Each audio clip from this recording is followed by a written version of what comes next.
welcome to episode 50 of Last Turn. Episode 50 of Last Turn. Yay! Yeah, I know, isn't that crazy? Can you believe it? It is very crazy. Yeah, this is actually, we're coming up on our third Hearthstone year. I mean, we started recording right around when Agoro dropped. So that was Year of the Mammoth, and now we're, just past Year of the Raven. We're about to go into Year of the Dragon. That is wild. I don't even think that Mammoth is the first one with a name, right? Yeah, I think so. So that's kind of cool. Our podcast is sort of following the lineage of standard formats, I guess. Yeah, we've seen a lot. It's pretty cool. I was thinking about it the other day and looking back at patches when he had charge and and our attempt to predict some of these cards. This always happens every time that a new set is coming, and especially rotation. While I'm trying to estimate some of these new cards, I'll remember when I tried to estimate a card in the past, which usually means I'm remembering a time I was very wrong about something. Oh, yeah. I feel like evaluating Hearthstone cards, as far as card games go, is relatively easy, compared to Magic. I think evaluating Magic cards is way harder, but it's still really hard. It's extremely difficult, and it's all the moving parts just kind of make it like there's never even one answer. It's sort of like a shit's situational, if you will, is often the best answer you can do. Some things you can conclude definitively, Dr. Boom is better than War Golem. Yeah. But there's very, very, very few cases where you get to be that clean cut with it. It makes it tough. Yeah, there's a few cards, some of which we'll be talking about. I think were pretty obviously incredible cards. Ultimate Infestation was one of them. It's all right. And I think other cards that just they clearly fill a role that is a strong and important role, and they're not costed in any different way. I think cards like Psychic Scream are also pretty clearly good. And we might see cards like that, because this is the first, we're losing 3 expansions worth of cards, and that's going to leave some gaps, and some of those gaps, some, not all, have to be filled by this new set. So we might see some of those obviously good cards. Yes. I've actually been keeping a little bit of a distance from the spoilers. I kind of like to look at them in big chunks. And yeah, so I'm looking forward to this weekend or maybe next, just digging into a whole lot of them. But I guess the set's dropping really soon. I think it says something like the 9th, which is mind-blowing, because that's super soon. It's the 30th right now. I have been putting them on the website, in case you listeners didn't know them. I'm sure you did. If you go to lastturnhs.com, you can actually see our very pretty visual spoiler with all of the cards that have been released so far. I think it's 63 or something like that. I guess I have a notification in Discord. No, that's better art for one of the cards I already revealed. So it should be 63 at this moment. And if you want to see any of the new cards, you can check them out there. And since I put them there, I've kind of seen some of them. Sure. Yeah. But it's amazing. When I'm doing the process of designing all the stuff, and not doing Hearthstone, I'm not playing Hearthstone, I'm just moving image files around. Even if I do wind up skimming a card, I easily forget it. I don't record it. I think my brain, because I started reading about Pokemon stats when I was 7 or 8. And Magic cards and Yu-Gi-Oh cards at 10 and 11 and 12, my brain has a very particular portion where it records this information that is extremely resilient. I can forget people's names, family members' names, but I can tell you all the cards from Legions, and word for word. And it's just the art. I barely need anything, but that's when you're actually playing. It's kind of obvious when you think about it. When you're doing something and doing something fun, you remember that way better than when you're moving image files around. So I'm actually somewhat ignorant of them too, which is weird, but I've definitely seen a bunch of them. Yeah, it's strange. I mean, I think some people latch onto art. I definitely don't. But Like I'm sure if you showed me Hearthstone card art in isolation, even cards that I've played maybe hundreds of times, I might not be able to tell you what the card does. I'll be able to tell Yeah. you what card it is. If So, it's like if everything on the card is missing, like the cost, the name, the text, the rarity, I guess there's always a giveaway if it's a spell or a minion from that. mm. But if the art is left and it's in that situation, I think I would recognize it like every time.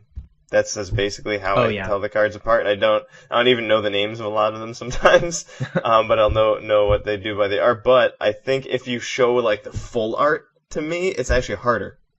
Yeah, You that's know, how I agree with that. I think it would be easier if I just had the cropped art as well. and which is kind of funny because you're like being given more information. But Yeah, well, in a way, I mean, it's tricky. It's some of misleading it's information. exactly, yeah, it's not relevant information. So in a way, it's like you're actually getting sort of the attention's being done for you when you have the cutout done when you're only getting a subset of the art. Yeah, Um, and sometimes full art has like extra stuff in it that you can't see. oh, Like for sure, they're Elven like focal points Minstrel. even. Elven Minstrel is singing to like a little slime. That's cute. But if you look in the background, there's a gigantic one that's also like looming in the background and kind of bellowing. That's awesome. It's great. They make pretty cards. Yeah, Are there no, any? Wait, what were you gonna say? I was gonna say the art in this game is really good I agree. when I look at it. Yes, those Blizzard people are great at animating things. Are there any new cards you've seen that you're excited for? You want to chat about? Another Doctor Boom? Yes. That's so cool. It's great. They realize that people love that guy. It's like it's so crazy because think about how many expansions were between GVG and Boomsday, and Boomsday is about Doctor Boom, and like there's a Doctor Boom card there, and then they're just like they take an expansion off and they just like can't not print another Doctor Boom. Like, man, printing Doctor Boom ruled. Let's do it again. Yeah, it kind of seems that way, though surely that the decision to do both of those things was probably made at the same time a year ago. Oh sure, has to be, yeah. But yeah, from this perspective, that is like, wow. It's still it's something they could have easily not done, and nobody would have bat an eye. Like I think it's an interesting choice to print the same character on like multiple cards and to print one version of it like not in that character's flagship set. Mhm. But it's still like a welcome surprise. I think that's extremely hype. I think that you're right, and that it's something I think Magic has gotten really good at, Mm. and the people at Wizards of the Coast figured out how to do this right, and that it's actually important. Oh, with like planeswalkers and stuff. Yeah, Yeah, having these recurring characters it's continuity. gives the game character, and Yeah. and now there's like people really like to have these like extraordinary individuals to relate to. People love superheroes. That's kind of like what the planeswalkers are, and by having these powerful, different individuals that have busted through adversity, like getting their families killed or making pacts with demons or whatever, but came out a planeswalker. You want to relate to that. You're going to want to find yourself in that. And if you just keep changing it every set to a different character that you're supposed to relate to, it's a different relationship. It's than completely if different. It's that same one, like, because you'll find one you really like, which people do that all the time, and getting to see them more and more and see them develop and stuff like that is just a really cool thing for any media, really, if you want to make something enjoyable. That's really the only reason that I haven't been fired yet. Is this that people just got used to me. But they didn't really have that as much in Hearthstone, and I think they're trying to get it more, and it's really cool that they're doing it through villains. Like, I love that angle. I Yeah, I love think that's really cool. the Knights of the Frozen Throne angle, where all the good guys, we got evil versions of them, and now we got a whole gaggle of evil characters, and then they're coming back, and they're not hiding from the fact that Doctor Boom was one of the most popular cards ever.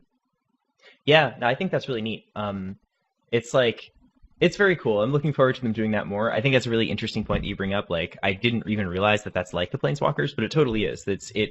And the planeswalkers are really important. I mean, I think the lore in the Hmm. Magic universe is more important than lore in the Hearthstone universe, because like Yeah. Hearthstone universe is Warcraft universe, and the extended Warcraft lore is obviously very important, but it's secondary to Hearthstone as an IP. Like whereas with Magic, it's actually pretty central. It's how they do a lot of top down designs and like set themes, and there's just tons and tons of Magic story if you go out and seek it. But like Yeah. it's still cool that they found a way to do that because I do agree that like even independent of the lore, like the characters can be like I don't really know anything about Magic lore, but there are definitely some characters I like more than others.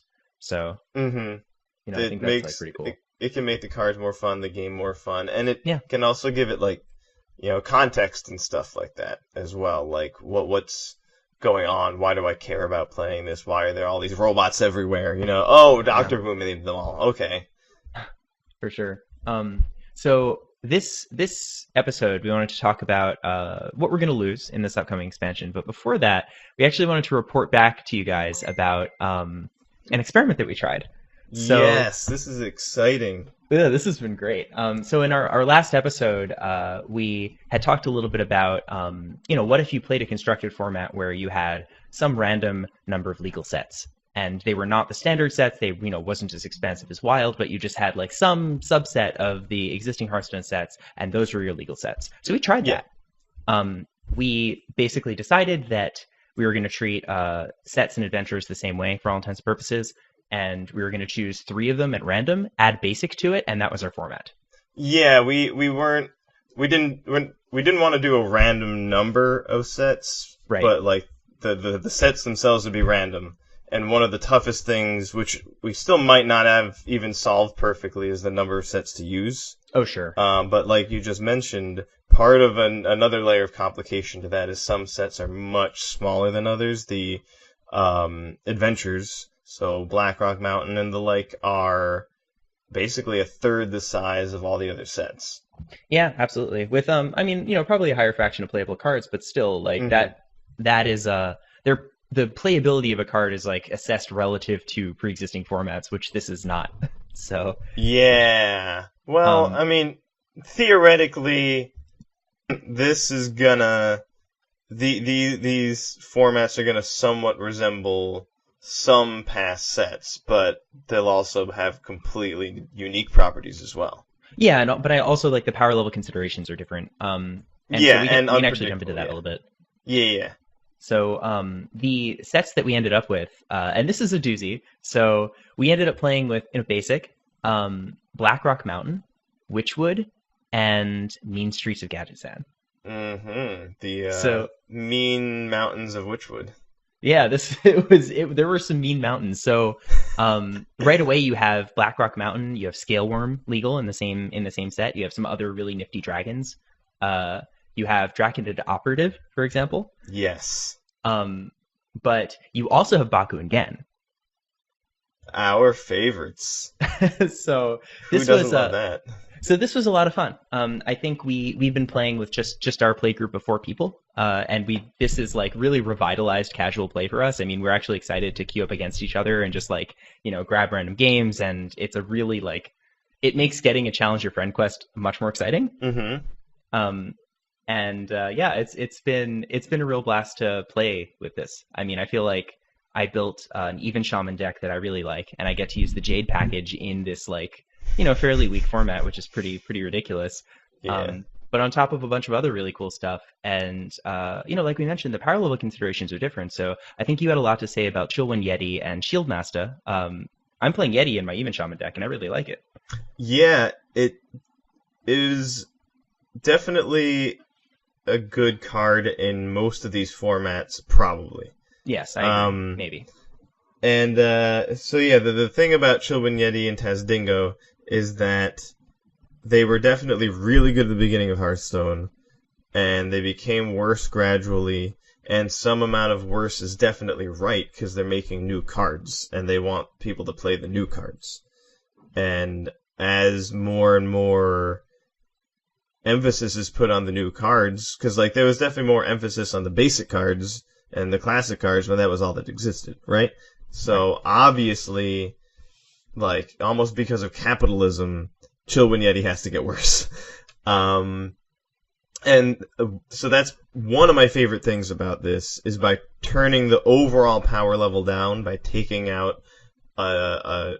taking out cards, reducing the number of cards. Things like Chillwind Yeti get to be good again. Yeah. Which is awesome. Like it was fun to me at the beginning of Hearthstone and novel that something like Chillwind Yeti, this very vanilla minion with no meaningful creature type or anything, was still competitive, but not even all the time. Like, it also wasn't Yu-Gi-Oh! So in Yu-Gi-Oh! At the very beginning, the way combat works is the higher number wins. Period. That's it. It's not like damage that can build up over turns in Hearthstone. It's not like you can do multiple hits to finish something off in one turn in Magic. It's just stupid. And so almost every monster's best stats were going to be 800 or 1800 for attack, but there was this one card from a really expensive set that had 1850, the Mechanical Chaser. Oh my and God. it was like an It's a over promo $100 card when cards were like 10 or 20 bucks tops at the time. It was very stupid, and every deck basically wanted to use as many copies as you had money for. And that's also stupid. That's really, really extra stupid because it's Yu-Gi-Oh! But every deck vanilla minion is not ideal in my opinion, and I think most people would agree because it means there's cards that are sitting around not being used, and never, like in current Hearthstone, is also not ideal. So this sort of an aim is to hit in between, hit that sweet spot. And I was trying to think about, like, is 3 sets the right amount? 3 sets plus basic. That's what we're working with. Should we also be using something else? Should we throw an extra adventure on top sometimes? Like, it's like almost like you're cooking. You're like, should I add more garlic? And trying to find that sweet spot. And I was there's so many moving parts. How do we measure that? And I thought of Chillwind Yeti and Tazdingo as sort of being good, like, they're like a litmus test. Like, we can see what they're doing. If Zenjin Shieldmaster and Chillwind Yeti are showing up in every deck, then we've probably made too weak a format. We gotta add cards, and vice versa. Yeah, definitely. It's something to think about. So it's interesting because it's cool to think about like Hearthstone from a design perspective. In that sense, it's a lot like building a cube. And that's really cool. Like, it gives you an opportunity to sort of sit on the other side of Magic, the designer side. And we actually have that. That's a rare opportunity in Hearthstone for sure. But by creating this, this custom format, we have it. Obviously, it's not perfect. It's not officially supported within the client, so our Discover cards are getting things from every set, which is fun. But that's a quirk of the format. I mean, if that ends up being too broken, it's something that we can address later. But it hasn't been too crazy for now. The Haggath quite good. Yeah. And like the Cabal Courier has been pretty like stellar for me as well. Yeah, that was a card I definitely threw into some of my builds. Kazakus is legal. Kazakus is legal. I forgot how insane that card is. Jesus Louises. Did you make a singleton deck? I made at least 2. That's amazing. Oh, that's so cool. Yeah, I was playing them with Tommy and making him a very sad boy. Though he was getting me with Hunter. Face Hunter is back. Cool. Just when you thought you could maybe escape it from Standard. Well, we can always, I guess, double down and just go back to more going face in our Molten format. Oh yeah. Because part of the idea is that whenever we're like there were 364 possible combinations you could do of 3 sets. We didn't. If you don't, we're going to account for. But if you don't account for the fact that some of them are adventures, and you might not want to be using 3 adventures, you could play this format, or you could play a different version of this format every day of the year, and then play Standard one day, and even get to play Wild once every 4 years. Yeah, that's true. Yeah, it's cool, and I mean that number is only going to grow, at an increasingly faster rate as more sets come out. Yes, so that's another really cool thing about it that makes me really excited is that like sure we are gonna figure out this format. We're gonna figure out the witchy mountains of Gadget Sand, but then we just have 363 other ones to do, not counting the set that's coming out. So it's sort of like how a cube seems to have like this extraordinary replayability. This also appears to have that. And like by the time we get through all 364, like when you start back at the beginning, there will be new sets that weren't there when we started all of this. So it's basically just infinite. Yeah, it is awesome. That's absolutely right. And it's even if you repeat a format, like if you repeated the format after having experienced so many other ones, it's probably going to be fine and fun. And like we're not tens of thousands of people queuing up in the ladder with websites like HS Replay tracking all our stats. We are currently a group of 4, and even if this got a little larger and was a group of like 100 or 200, it would still be much harder to reach like a solved state. Yeah. So, which is cool. Yeah, I think that's it's a feature more than a bug. But this is still something. Yeah, but this is still something that we definitely we're not fully decided on. We still want to play around with it more to see if maybe 3 is not the right number, and what do you exactly do about adventures? Yeah, or how often you rotate, all kinds of things. Yeah, how often do you rotate? Another very good question. I've heard some people say a month, but those people are very silly. Who would have month-long seasons? I wouldn't play that game. And should we, like let's say we randomly get 2 adventures, could we supplement it with Classic? Because right now Classic is actually not being included in the rotation, because that was basically the thing I was sick of, was Classic, so I didn't even include it as a random option, but maybe it should be a random option. Right now, we're only working with the 14 sets that are out that aren't Basic and Classic, but maybe Classic should be in there. Classic's twice as big as every other set, so these are all funky questions, and it doesn't even have really an official name yet. We've been calling it the Molten Core set. Yeah, we don't have a name for it. Molten Core set is pretty sweet. But we are absolutely open to suggestions. So if you like this idea, if this is something enticing, please tweet at us to let us know that you like it. And if you have name suggestions, throw those at us too. Yes, please do. We're incompetent and we don't want to do our job. So if you can do it. Well, it's crowdsourcing. I mean, it's like Patreon but for ideas. Exactly. That's what this was. Yeah. So, I mean, this is cool. It's in the works. Stay tuned. Who knows what we'll end up doing with it later, but we are certainly having fun in our play group with it, and it's been a blast. Yeah, but who knows what we can do with Last Turn Constructed. Yeah, right. So, now moving into the next year, speaking of changing formats, we are about to lose like 3 of the most powerful sets that have ever been printed. Yeah, it definitely seemed like this, or the amount of stuff they had to like ban and modify that year was astonishing. It was crazy. And even since then. Yeah, I mean, I don't. Now that you say that, I wish I had the data, but I think it's probably more than any other year of Standard. Yeah, though yeah, probably, but this past year was a lot too, right? Sure, yeah, that's true. I mean, it's hard to say.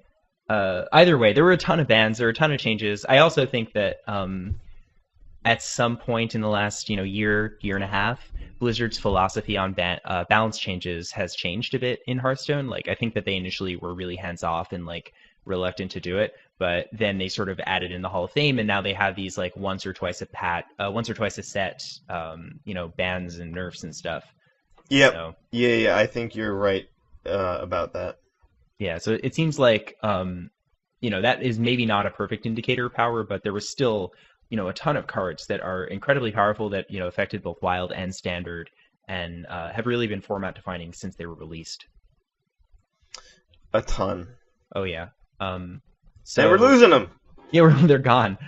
So we have we actually have a list of individual cards, but before that, we can probably knock out 30 plus at once. We're losing 4 sets of flagship cards. We're losing the quests, the Death Knights, the class weapons. These are one a class legendary special mechanic, really special deck defining cards, and Baku again. Yeah, and they're leaving early.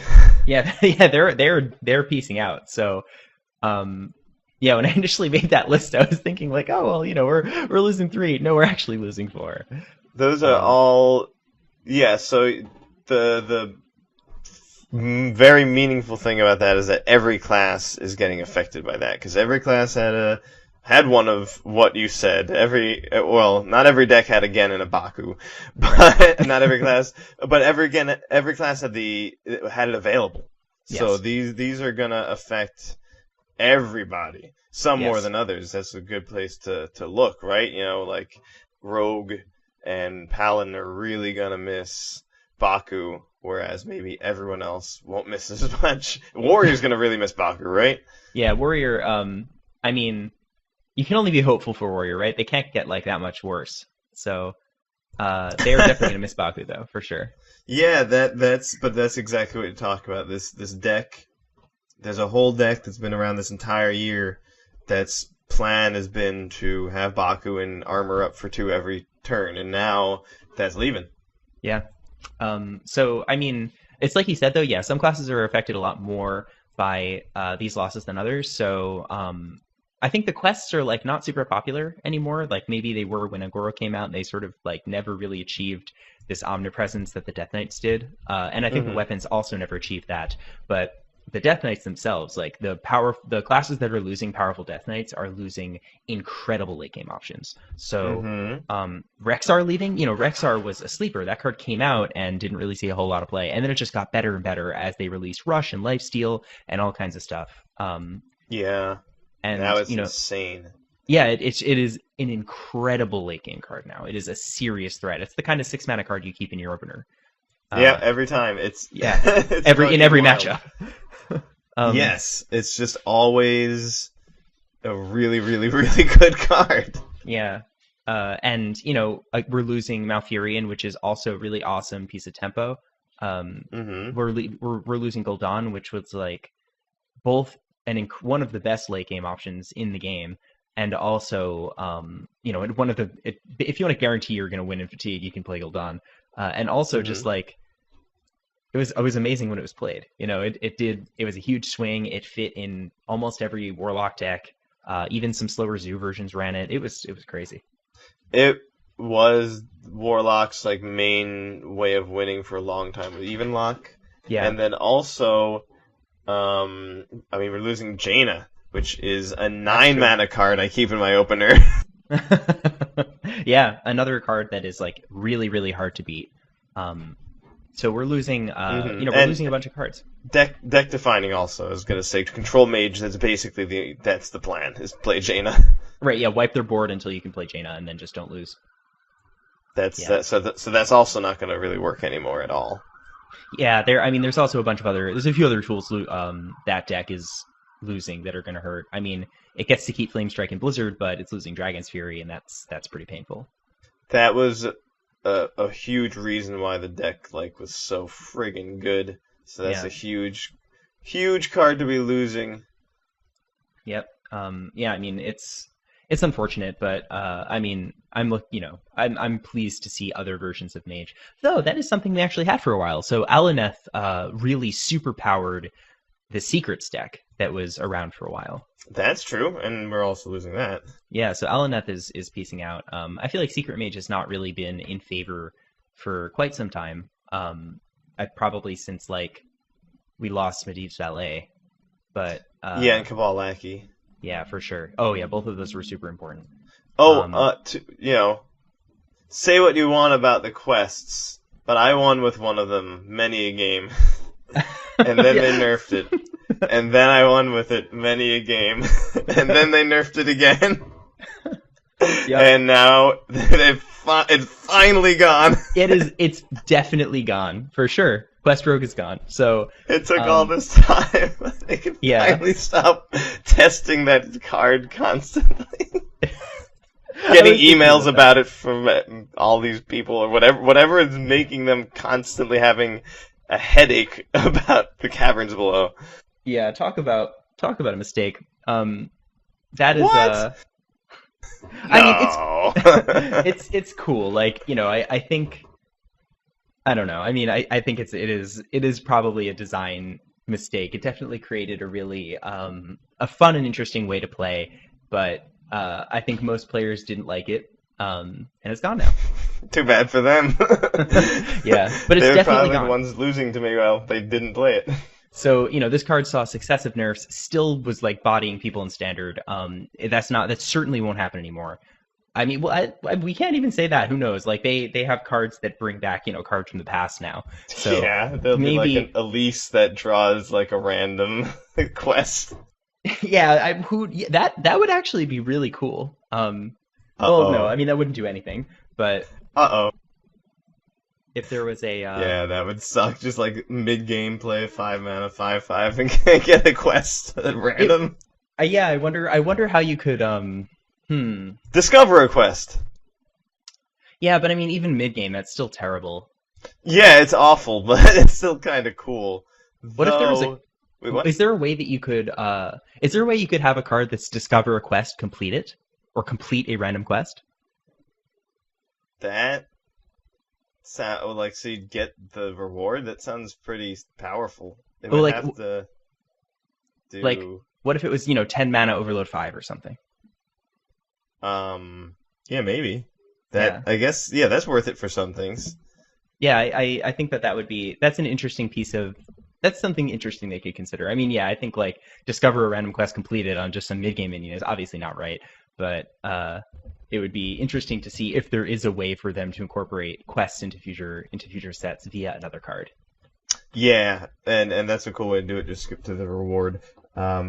Yeah, no, certainly, Crystal Core is toxic. It had problems. Yes. Yeah, definitely. So, I mean, we're losing the quests. I think, we're losing Death Knights, but that's like, we're not really. So, hero cards have become an evergreen mechanic where, every couple sets they'll print one or two. And that's really interesting. I like the approach they've taken to it, in part because it's like one of the hardest ones to predict. It's really easy to just, they print a cycle of cards. You think like, okay, well, they're going to have a cycle in every subsequent set. And no, that's not true at all. Oh, okay, well, they're going to have a flagship hero every set. That's also not true. So it's cool to see. It's cool to see that they've hit this intermediate, middle ground where when we see one spoiled, it's like a fun, exciting time because it's not guaranteed. Yeah, though hasn't there been one in every set since the Death Knights? Is there one in this upcoming set? Um, I don't know if there's one revealed yet or not. Yeah, I guess that we'll have to see. I think that I guess I don't have a source for it, but I was under the impression that they announced that this is the worst thing to say ever. I was under the impression that they had announced that they wouldn't necessarily have one every set, or something to Oh, that effect. yeah, I But mean they I don't might know. have said that at some point, but they did 9 in Knights of the Frozen Throne, and then one every set after that. I think, right? Yeah, I think that sounds about right. I mean, I can think of one for all the sets. Let me actually look at a list of sets. But now we're gonna actually be losing. Oh well, I guess no. I guess Kobolds and Cat the two sets right after didn't have any. That's true. Kobolds and But Witchwood didn't. Boomsday and so Roxicon did. yeah, every set of the Year of the Raven had exactly one hero card, Hmm. and I think that was a really good way to do it. They gave us 9 all at once, and then let us fool around with that for a year, and then they slowly spoon-fed us 3 more, and now that we're going to lose 9 all at once, so I think after we got 1 per set twice, it was obvious that Rasticon's Rumble was going to have 1, but I would agree that now it is not clear how many we're going to have. I would guess I would have guessed 3. We might have already seen too many planeswalkers or hero cards or whatever these things are called in Yu-Gi-Oh, but the fact that we're losing 9, I didn't think they're going to print 9, but I thought they were going to make more than one. I'm thinking they're going to do more than one in Boom's Boom is back. Yeah, we'll see. I mean, there's still time for them to reveal lots of new stuff. So it could be awesome. We could see more. We could see more than one. We could also see 0. So we'll see. Yeah, those are both possibilities at this point, but it seems like Dr. Boom will not be a hero card this time, which kind of makes sense since he's a villain, but maybe it didn't make sense the first time either. Huh, that's kind of weird. Yeah. So those are gone. The class weapons are also gone. So I think that those were like significantly less played. Yeah. Some of them saw play in some decks. The wide majority of them, maybe not the wide majority, but a bunch of them just never really saw any play at all. Like but, the Priest one. Yeah, right. Like the Priest one jumps to mind. That card was just like miserable. It was kind of just like obviously not a very good card. I made so much work. Yeah, I made it work in a tavern brawl where you were playing a deck with 3 or 4 cards, and they give you 3 cards. And they give you 10 copies of each. So I did the weapon, Radiant Elemental, and Shadow Visions. And I play the weapon turn 3, and then turn 4 play 2 Radiant Elementals, and then Shadow Visions and choose Shadow Visions for 0, and then Shadow Visions and choose Shadow Visions for 0. Shadow Visions and choose Shadow Visions for 0. That's silly. Fill up the board with a bunch of dragons and pass. It was really fun. Yeah, that's neat. But so that's cool. At least I got to see some life, even in a silly tavern brawl format, tavern brawl format. But that's still cool. But that's all. Yeah. So those large sets of cards are leaving, but there's also individually powerful cards that are just a bunch of them we've already mentioned, but some more cards that like are singularly powerful and deck defining and just showed up in so many decks since they were released. What would you say is like the biggest one? That's a really hard question. Biggest 5? I mean, Gen and Baku are in there, right? I think so, yeah, for sure. I think Gen and Baku have to be. Tar Creeper. I think Tar Creeper. So Tar Creeper is interesting because that card saw a lot more play when it first came out than towards the end, but it did see consistent play throughout. It was just a very powerful 3-drop. Oh wait, Out of My Jungle. Yeah, Stonehill Defender. That card. Yeah, that's another one that was actually more powerful when it was released. Yeah, but that one's still definitely seeing play. Oh yeah, it's still really good. And I mean, some classes picked it up, a little late. Like Warlock started playing it. Yeah, it's in Control Mage. Though, like when it came out, Mage was definitely doing other stuff. Oh yeah. And then it just got put into that deck. Warrior's always using Stonehill Defender. Oh, of course, it's very good in Warrior. Also very good in Paladin. We're also losing Ultimate Infestation. I mean. Yeah. That was relevant. Yeah, that was a card that some people played sometimes. It was not as oppressive as people thought, I think. Like there ended up being heavy Druid decks that wouldn't play it, but only the grindiest ones like Hadronox. But pretty much all the other fat Druid decks would play 2 copies of this thing. But it also, like the other cards that were mentioned, has gone down in play significantly. For sure. So that one basically is at 0 play now, but they also gutted the class that plays the card. So right. They I feel like this card now is at like maybe a healthy level of play, but it left a field of destruction in its wake. So, yeah. But Sayonara, that card is you gotta say off that card. A lot of us have complained a whole lot about it. It was pretty terrible. And now there's Flanking Strike. Flanking Strike is like medium infestation. Yeah. I know, right? It's like fair. That card's leaving though, right? Yes, I Yeah, believe it is. I think I it's think kobolds. yeah, I think so too. That Um, card's good. that is a good card that's going, and that's gonna hurt some archetypes, like specifically Spell Hunter. I think that deck is toast. Um, There's some good stuff for it coming out, though. yeah, that's true, but it's losing Spellstone. Yeah, I don't know what it's gonna be able to do about that, but I mean, 5/5 rush wyverns are a good Mm. place to start, That's true. and apparently they're Um, getting a shit ton of those. yeah, so the Spellstone's another cycle of cards that are leaving that are like really powerful. I mean, a Hmm. bunch of these saw play, notably the Druid one, the Hunter one, the Warlock ones. But Yeah, Warlock even one other ones. became super critical, changed how people built their decks. Oh yeah, Really, really opened up Warlock's control power. yeah, for sure. Yeah, I mean, similarly, the Jasper Spellstone in Druid, like that was a very, very strong removal option at 1 mana that was often hard removal. So it meant that Naturalize didn't see play in every deck, but it also meant that decks were like cutting Wrath because you could just play Jasper Spellstone and like that made your branching paths better, that made like your Oaken Summons better. It was just crazy. It's another really good Spellstone. Yeah, played in Yeah. almost every Druid deck. Yep. Very, very strong. That's gone. We're losing Void Lord. He was a good time for quite a while, and then also deck got nerfed. Yeah, that was another deck that yeah, Q-Block was really good. I mean, even after the nerfs, it was still a strong deck. It's probably still a strong deck to play now. It's what I'm playing in the Tavern Brawl. Oh, that's cool. It's insane. Um, so we're losing that. Similar, we're losing the brother of Void Lord Obsidian statue. All right, good buds, brother and sister. Yeah, I would say.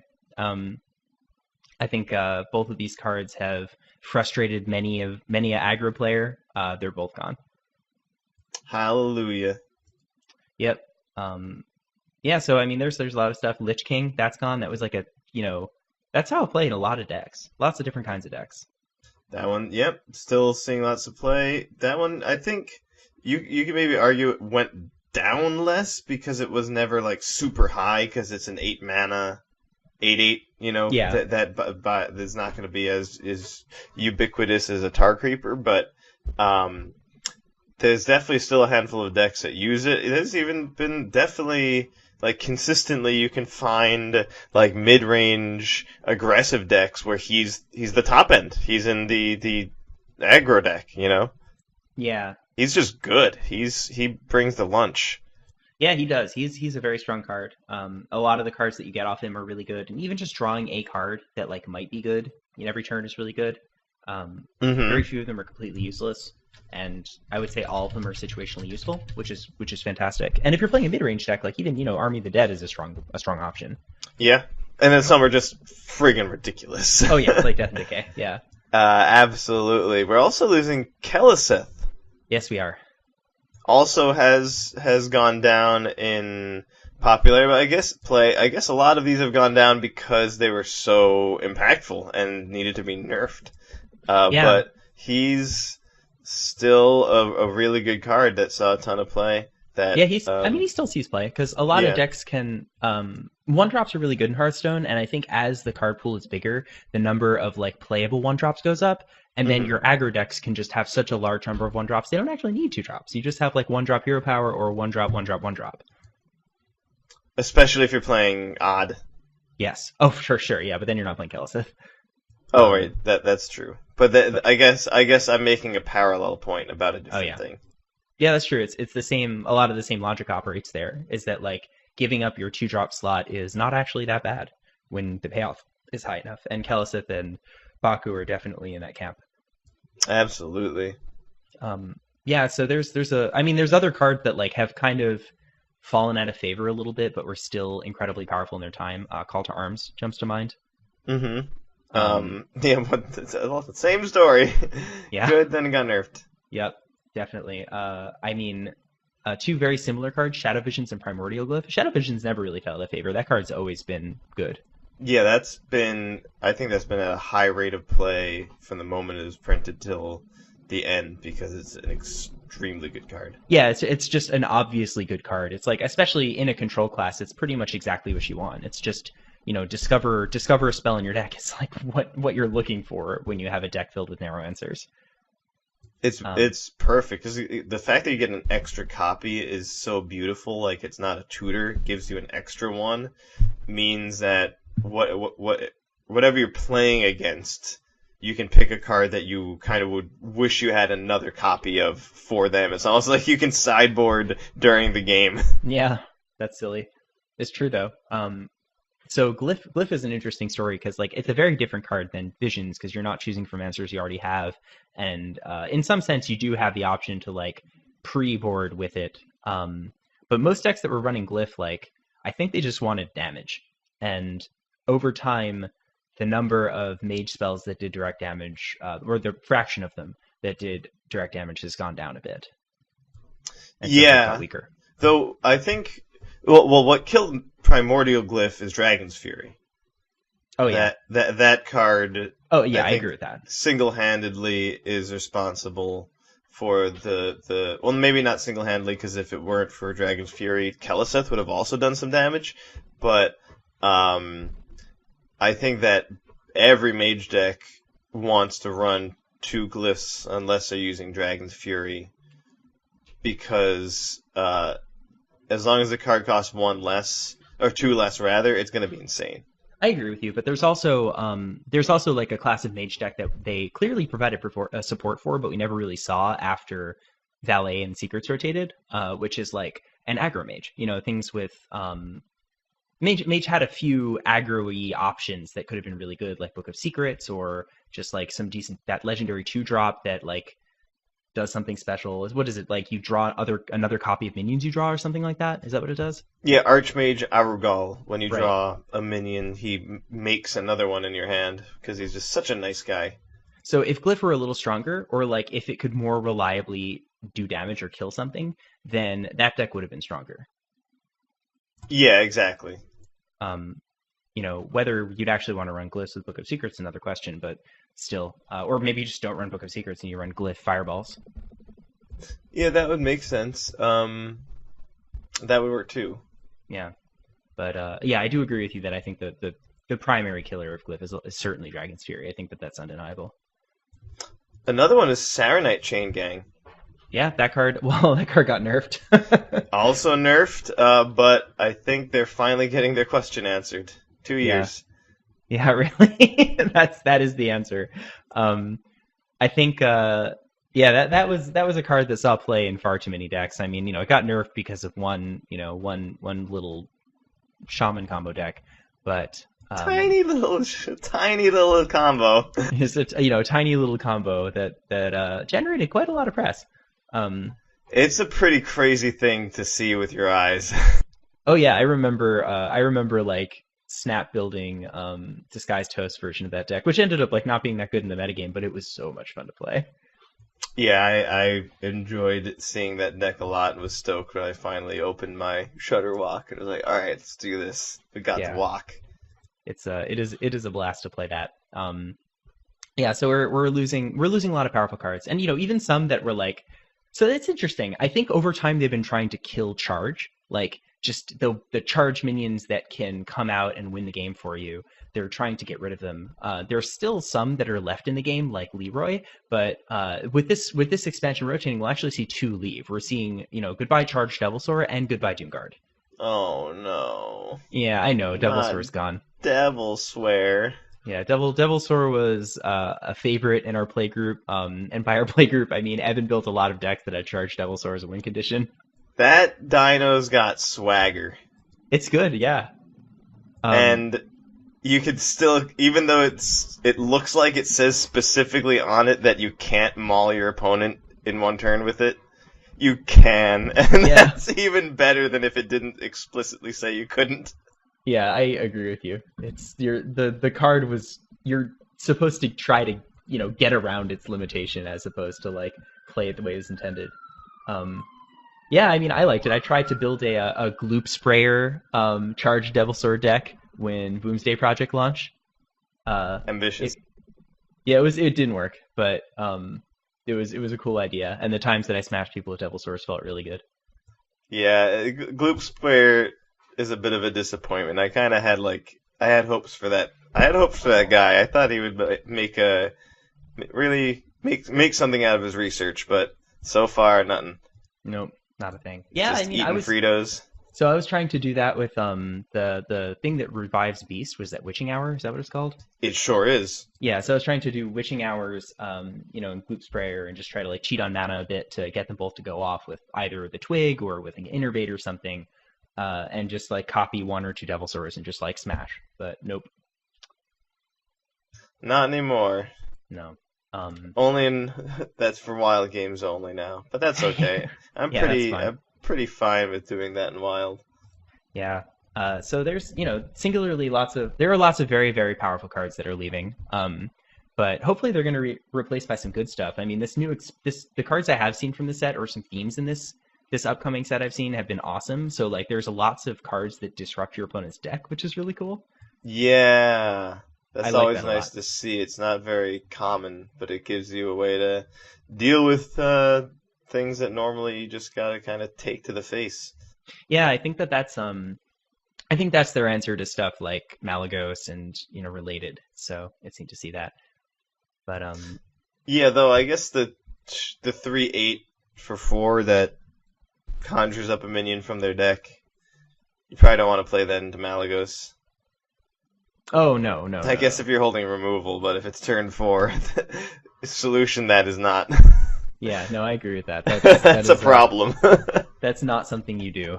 Um, Still, it's very neat. And But that's sort of like a reason why this is such a cool way to quote solve the problem unquote of Malagos. Like rather than nerfing Malagos, or making a card that just says your opponent's Malagos doesn't work, and then making someone sad on one side or the other, just having something that works sometimes is gonna yeah, make both people happy. I like it. I think it's cool. Even if that's like, I don't think any of the cards they've released are Silver Bullet Dance or Smelgos at all. But it's the analogy there that there are some decks built around individual minions or just single cards, and it seems like they are doing some work to push against those strategies, which is really cool. Maybe we'll see some more fair decks. Yeah. So, but we're seeing a bunch of decks like that are definitely going to go. This is, in addition to just losing strong cards, that doesn't mean that we're not keeping strong cards. We definitely are, but we're losing lots of powerful cards, and with that are going to go a bunch of tired and favorite archetypes. So one that we've already mentioned is Quest Rogue, of course. Rip.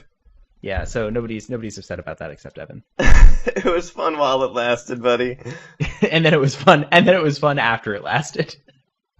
Yeah, I mean, I can play it in wild, so I'll be all right. I feel like I'm at the funeral for like a mass murderer, and I'm like I'm there alone. It's like, no, this poor guy, I'm gonna miss him. Jeez, yeah, you're Everyone like else his is like family member or something. You like just have to be there. giving me looks like, what the fuck is wrong with this guy? So Doesn't he know what he did to Johnny? So we're definitely losing Quest Rogue. We're also losing all the even and odd decks. That's really a lot of decks, though. Like, we've seen so many classes have capitalized on Baku again, which is like almost certainly why they're leaving. But Odd Warrior, Odd Paladin, even Shaman. There's so many decks. Even Lanka is one that we mentioned now. We mentioned this episode. Like, there are tons and tons of decks with like pretty much either aggro or mid-range strategies that are just not going to exist anymore in Standard. Though it's you're right. It's mostly more aggressive stuff, but it actually is a mix of things, which I think is, we can tip our hat to Blizzard, because that I think is a sign of success that Baku enabled control deck in Warrior and aggro decks in Paladin and Rogue. But yeah, again seemed to only spawn these very, very mid-range. Yes. Like they just have the word mid-range like in bold letters like stamped on them decks. And I guess with Shaman, it's like the only thing it's doing. Like the other classes, well, so Paladin's losing 2 decks, Odd Paladin, Even Paladin, such variety. from the makers of the coin flip, we bring you. We bring you How Do You Mulligan? Yeah. And so the Odd Paladin, Even Paladin. So Paladin is gonna kind of be without a home, and then oh my lord, the cats disagreed with each other. They'll work it out. So Paladin, and then Shaman also. I don't think it has anything going on besides even Shaman. So yeah, Shaman has like not been an amazing place for a couple expansions. So we'll have to see what happens on that front. I don't know. I mean, I'm sure that there's been spoiled some really awesome cards. I think I remember seeing at least one, but I definitely don't remember any details right now. So that's like not a particularly useful thing for me to say. I know they're giving Shaman some funky stuff. I can't remember if I saw anything in particular that was really good. Though the other day I was playing an elemental deck in Shaman that was actually pretty strong. And we're going to keep Shudderwalk and Hagatha. So technically, Hunter, Shaman, and Warrior, you could argue, oh, that's the Grimy Goons. Interesting. Oh, interesting, yeah. Interesting. Kind of at... Wait, no, Shaman is not Grimy Goon. Shaman is the Jade one. Oh, right. Shit. Yeah. Oops, I called Thrall a goon, and he's not going to like that. No, Thrall's going to be upset about that. Those 3 classes are kind of at an edge because they have hero cards and no one else does going into this new format, right? Yeah, that's interesting. I mean, I think that they were designed with a different philosophy than the existing Death Knights, which were designed with, complete ignorance. But and I say that in the kindest way possible. I'm not saying they were dumb or poorly designed from a prospective position. I'm saying that they didn't really have mass play testing like the kind you get from actually releasing cards into the wild and watching what people do with them. Yeah, they'd never released a hero card before, so yeah, they were ignorant. Right. And I mean, they've even, said it themselves, like a lot of the hero powers are just like infinite value hero powers, and like that's not good. And I don't think they've really made those anymore. Yeah.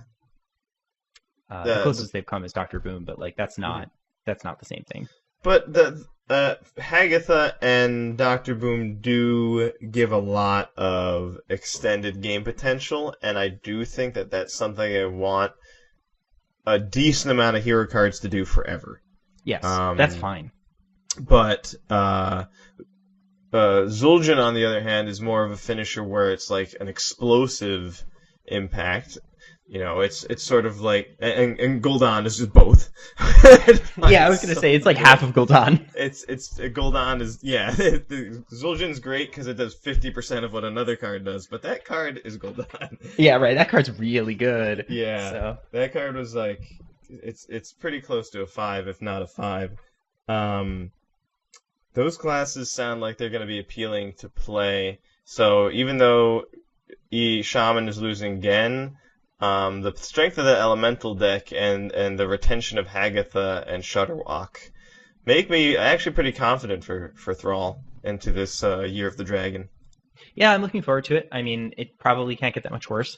So we'll have to see. Well, don't say that. Yeah, I mean, it is losing. It's losing a Merrspark Eel, so.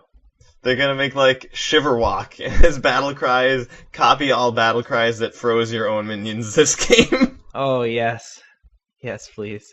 Give me Marabi combos. We need this. I think Marabi's rotating too, so perfectly timed. What are we gonna do without Marabi, right? Yeah, we don't know. He was a bling master. But yeah, so we're losing lots of stuff. Cube, Carnivorous Cube. That's enormous. Yeah, wow. There's a whole like swath of decks that were basically cube decks. Cube Lock is one. Hadronox Druid, like some builds of that had cube in them. Katharina Hunter was basically a cube deck. Yeah, and actually, like, not only has it been fringe played in probably every class at this point, but there's been some popularity of a control warrior with 2 carnivorous cubes, or at least 1 carnivorous cube. That's tight. Partly and the reasoning is hilarious. It's using faceless manipulators, and I guess the idea is that one good way to beat your opponent's carnivorous cube is faceless manipulator, and then carnivorous cube. Oh wow, that's silly. But it's just such a good card. Like, it's playing Direhorn, fledgling or whatever, the baby Triceratops that would hatchling, which I think is actually on the image for our very first episode. So it's cool that we're bringing it up in our 50th one. Oh, that's neat. Is rotating, but that's what they do. Like, you play on 10 mana a hatchling and then cube it. Oh wow. And then you get you're going to be getting 3, 6, 9 matriarchs into your deck and easily fatigue your opponent. But they're losing the hatchling, which has been in almost every fatigue warrior deck since it came out. It's like almost exactly what they want. Yeah, it's been like surprisingly powerful for what it is, but Warrior's the master of making the game go longer than it should. So that kind of card is strong. It's like, I think in a lot of other card games, like, or really just in Magic, there's often not a lot of value in improving your future draw steps. Like, the value of improving the quality of one of your draw steps, short of like scrying, that's different though, but like improving the quality of your draw steps by adding stuff to your deck, like the value you get from that is so much less than just drawing another card or even just fixing, the position of the 2 top cards on the top of your deck or something like that. But in Hearthstone, it's actually not all that rare that you draw your entire deck. So just adding cards to the pool of cards you will draw is very strong. Especially when they're insanely costed for their stats. Yeah, right. And they're cards that sort of potentiate drawing, they're cards that are like good with going late. Like adding a huge taunt minion that's hard to kill is awesome when your strategy is to like not die forever. It is exactly the thing they want to do. Yeah, so that's really good. Cube gone. That's fine. I'm happy. Like, I'm happy enough to see that card go. I feel like it saw lots of different kinds of decks and lots of different play and strategies, and like it looked like one of those cards when it was printed. It looked like one of those cards like, that seems breakable, and I think it was indeed broken. Absolutely, but yeah, I think I'm ready for a different shape. Same here. Yeah, I'm down for some pyramids. But Carnivorous pyramid. Let's do it. I'm in. Show me the card. That sounds awesome. Well, we would need to roll like League of Explorers into Molten Core set to get those pyramids coming, I think. But that'd be good. We'll get there. We will, statistically. So Spell Hunter's also gone. That's something you mentioned. This deck is actually getting like crushed. So you mentioned they're getting some stuff, but they're losing Spellstone, which is like the highest win rate card in the deck if it's drawn in your opening hand. They're losing Rexar, which is like, we already talked about Rexar this episode. It's insane. The weapon, which saw Fringe play, Flanking Strike, Wandering Monster. Wandering Monster is like the other card that you always want to keep in your opening hand. Yeah, the thing's insane. Yeah, Wandering Monster turned out to be a very, very, very good secret. It can really it could just be a complete blowout potentially. It's ridiculous. Yeah, and like even the average hit on Wandering Monster is strong enough that your opponent like doesn't really want to attack into you with a 2-drop or a 1-drop. So unless they can back it up. Yeah, that psychology was not considered at first once people realized that it just completely changes how you can play against a hunter who played a secret. Yeah, I realize that having that is wild. But yeah, losing Spellstone and like Rexar is really, really bad for Spell Hunter. When you could instead be playing Master's Call, it seems. I agree. It seems a little unlikely. Yeah, I mean, yeah, they still have Zul'jin, but yeah, I'm pretty much right there. I think that like losing Rexar and Spellstone are just big enough.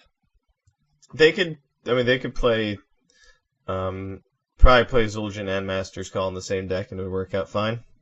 Yeah, that's true. I was after you said that, I was wondering. I was thinking a little bit about that briefly, but yeah, I think that's probably true. Like, just having a card that draws a bunch of beasts for you and improves your hero power is pretty cool. Sounds good to me.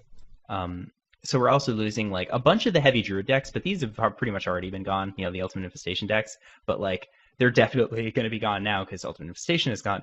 But so is Spellstone and Branching Paths, as is Oaken Summons, and all those cards like really made those decks run smoothly. Yeah, it's gonna. Hadronox is also rotating out. Though we're keeping Witching Hour, but we're losing Devilsaur and Hadronox, so Witching Hour is not going to taste the same. Oh no. But yeah, Druid is getting the shaft hard. I think the main thing that it's doing to win games right now is winning with Mechathon, which will technically still be around, but the way they mostly won with it, I think, was Naturalize, or at least that was a really important card, and they're also losing that. Yeah.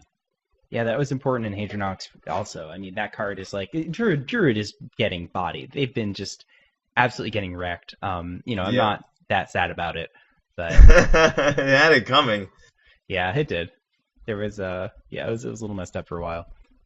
Yeah, no, Druid looks like it's gonna be in a funky state after rotation where it's gonna be struggling to find an identity. I think Big Mage also we're losing Alana and Dragon's Fury. Mentioned that. Probably the biggest card is Frostitch Jaina. But those are also important. They got like Janalai, right? But they're losing Baku. Yeah. So Odd Mage ended up being like decent in the end. Yeah, the one of the alternatives that had sort of sprung up recently, because so it seemed like maybe it would be more, could maintain viability more realistically because it's recent, but sort of by surprise, it's not going to last. Like they probably didn't know for sure when Daring Fire Eater and Janalai, which both care about how much damage your hero power has done, came out. They might not have decided Baku and Gen were rotating early yet. Because they're not really rotating, they're just going to the Hall of Fame. But they're leaving a year earlier than we expected. And, it kind of seems like cards like Janalai were built with maybe having the option of Baku in mind. And now it's not an option anymore. So, Mage might also be in a weird spot, though it might just go... you can always burn their face. That is very frequently something that works at the beginning of a season. Yeah, absolutely. There's been a lot of that. Sorry. So mages, I think like they have tools that are going to support aggressive strategies. I mean, they always do. They always have Fireball, and I think that they're getting some other stuff like some card that like adds random spells to your hand for every spell you played before it, or something like that. Yeah, Mana Cyclone. That seems interesting and conducive to aggro. Yeah, I agree with that. That's what I thought when I saw it too. And I mean, it's also good with Twin Spell. Yes. That probably wasn't an accident. That's a good point. Yeah, so that's interesting. We'll have to see where that goes. I mean, I'm looking forward to seeing different flavors of Mage, and I mean that might, an aggressive Mage deck is maybe a flavor of deck that might get better when the rotation happens. Like, not least because there are cards. There are cards being added to support it, but because a lot of, strong controlling endgame strategies and endgame minions and stuff are leaving. Yeah. Yeah, so we'll see. We shall certainly see. Yeah, so there are some decks that are definitely not dead, but like are hurt. So I think Control Warlock is like, as long as you have Hellfire and you have like Twisting Nether, there's probably always going to be some kind of Control Warlock. Yeah. That sounds right. Losing Stonehill Defender is a bummer, but that usually winds up working at the beginning of a rotation as well. Yeah. Though, to be fair, I guess when Anguro came out, Warlock was not a very played class, had been underplayed for several sets, so who knows if that'll actually be good. But it always has his little brother Zulok. So. That was like working for a hot second with Happy Ghoul. Yeah, oh yeah, Zulok was a thing. It's definitely like strong. It's losing Happy Ghoul, unfortunately, so you don't have the healing package. You're also losing Doomguard, which really hurts. But they might have other interesting cards added to the deck. It kind of just needs like a critical mass of decent 1-drops, and it already has a lot of those in Basic and Classic. So this is true. Those Fireflies leaving. That's another pretty significant card that we're losing. Yeah, and the Kobold Librarian. Yeah, wow, that's gonna be a bummer. Though I guess if you're losing the if you're gonna lose him, you might as well lose the Spellstone at the same time, Yeah, I and agree. I mean, that's I still happening. I still think he's awesome. I still think he's really, really good, but I definitely agree that like he magnifies the Spellstone and makes the Spellstone run so smoothly.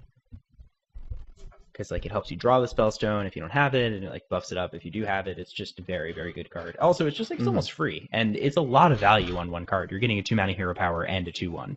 Um, yeah. Can you hold on a sec? Mm-hmm.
Hi again. Yo. All Yo. right, let's take a brief dead air.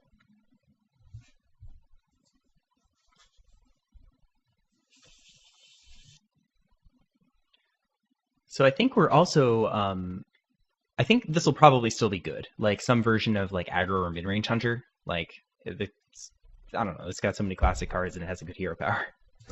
Yeah, there's likely gonna be something because we still have Dire Maul? No, I think that was in Kobolds. Yeah, so I guess that. Oh, but it just got that really sweet kitty cat that has Rush and makes a copy of itself. Springpaw. Yeah, that's true. Yeah, so that and I mean it still has the thing that draws 3 beasts, right? Master's Call. Yep, it would be, and yeah, like you said, the classic and basic cards are great. So I would guess Hunter is gonna be good still. I think Rogue is also gonna be pretty nasty, probably. Yeah, you think so? Yeah, they're losing stuff that is a pretty big deal, though some of it matters less. Like Kingsbane matters less now. But they are keeping Myra's unstable element, and they've been like kicking a lot of butt lately with Raiding Party, and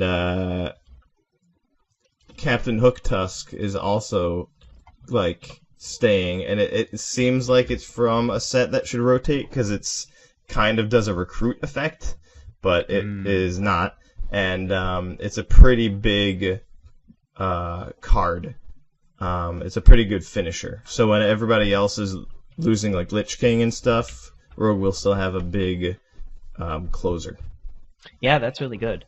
I mean, we'll have to see. And Rogue also has really good basic and classic cards. Some of the best. They got Eviscerate. Oh yeah, that card's really good. So what's getting better? Well, I guess everything that isn't losing as much stuff is also getting relatively better, but it's hard to say. Yeah, I think it's like impossible to say. It's like a throwaway question. I would say, maybe like I said, we could make an argument for Shaman, Warrior, and Hunter because they'll have hero cards and no one else will. Yeah. Maybe also Shaman because it seems to be relying less on Gen and Baku than a lot of other classes that are relying a lot more heavily on it. But yeah, definitely very difficult to have a meaningful answer for that one. Oh yeah, I mean that is not an easy question at all. But I would say Rogue and probably also the hero card classes. Yeah, for sure. It's we'll see. I mean, I'd be interested to see some Rogue in this upcoming metagame. That'd be kind of cool. Yeah, it'll might just be mid range, but it'll still be fun. Yeah, definitely. Yeah, I mean that comes down to I guess like if we really need to see more cards in Rise of the Shadows and see people like Theorycraft with it, and it looks like there's some cool stuff. But yeah, I think they actually gave it a mulligan, like 2 mana, shuffle your hand into your deck and draw that many cards. Oh, that's really cool. So that'll be very interesting. That's like Reload from Yu-Gi-Oh. Or card destruction, but I guess better in this context, worse in that context. Right, for sure. Also, card destruction was symmetric, right? That's true. This one's not. Yeah, and that is very strong. But what do you think about wrapping up there? I think that it is a good idea. Oh, wait, I wanted to point one thing out before we call it a day.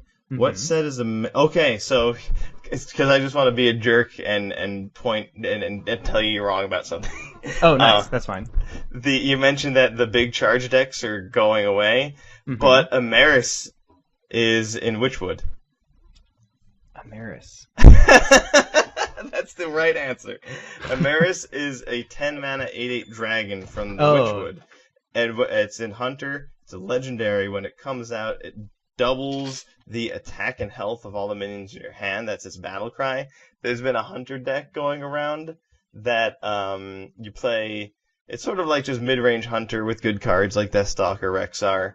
But you play Stitch Trackers and Leroy Jenkins and Amaris. That's so and stupid. You get 1 copy of Leroy in your hand from the Stitch Tracker, and then you draw or make another one, so you have 2 in your hand, then you play Amaris. Now you've got 24 charge damage in your hand. That's very stupid.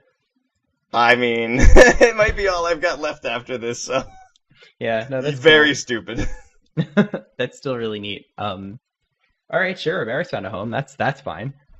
But, yeah, we can wrap it up on that. And, yeah, I'm very happy for her. Yeah, that's a good thing. It's always cool to see those cards actually see play. But yeah, I mean, as we develop more Molten Core set, or come up with a better name for it, or you help us come up with a better name for it, you can get more information about that on Twitter at twitter.com/LastTurnHS. If we haven't already, we should probably tweet out some of our lists. Yeah, that would be fun. Yeah, I think it's been a real blast so far, and it'd be cool to share that with the community, and maybe it'll catch on. Maybe we could even make like a Discord and get people in here and play with us. Yeah, I think once we iron out some of the details, that is absolutely a good next step. I would really like that. I think that there's a lot of potential for just like kitchen table Hearthstone in this format, and it'd be cool to see some other people join in on it. Oh yeah, BYOB, build your own block. Hell yeah. So you can also find basically the same posts at facebook.com/LastTurnHS. You can find all of our content as always on iTunes, on Stitcher, on SoundCloud, or Google Play. So we have all our stuff hosted there, our podcast. You can also find it hosted on YouTube, and you can find links to all those places on lastturnhs.com. Absolutely. You can also find our visual spoilers for all the latest, newest stuff on lastturnhs.com. You can also see spoilers and other stuff that we're posting and doing and stuff on Instagram. We're at lastturnhs. Oh, that's awesome. Yeah, so... Lots of places. We are all over social media. Please come follow us and check out our stuff. Thanks so much for listening, guys. Yeah, thanks, and we will catch you guys next turn. See you next turn.